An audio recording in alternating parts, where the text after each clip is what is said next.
বাকযুদ্ধের মধ্যে নির্বাচন কমিশনের বিরুদ্ধে গুরুতর অভিযোগ তুলেছেন মির্জা আব্বাস ও নাসিরউদ্দিন পাটোয়ারি।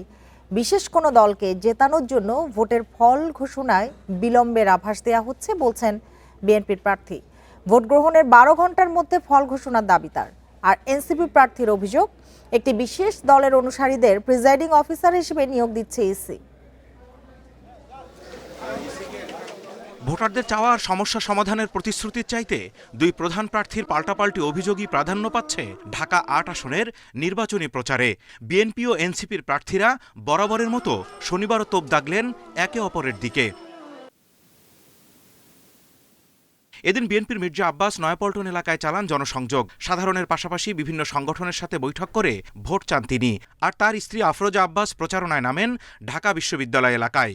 মির্জা আব্বাসের অভিযোগ, তার প্রতিপক্ষ দল ঢাকা ৮ আসনে একটি অঘটন ঘটিয়ে সারা দেশে নির্বাচন বন্ধের চেষ্টায় আছে। তিনি চক্রান্তের অংশ না হয়ে নির্বাচনী ফল ঘোষণায় বিলম্ব না করতে আলটিমেটাম দেন ইসিকে। সকালে ভোট দেওয়া শুরু হয়েছে, সন্ধ্যার সময় রেজাল্ট নিয়ে ঘরে ফিরেছি, আর আপনারা বলছেন 3 দিন লাগবে। কেন? কাকে জিতাতে চান? আমি জানতে চাই তারা কাকে জিতাতে চায়। 12 ঘন্টার বেশি দেরি করে,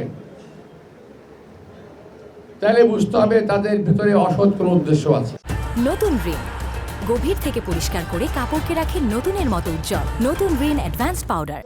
এদিকে মির্জা আব্বাসের নিজ এলাকা শাহজাহানপুরে ভোটের প্রচার ও মিছিল করে এনসিপির নাসিরউদ্দিন পাটোয়ারি।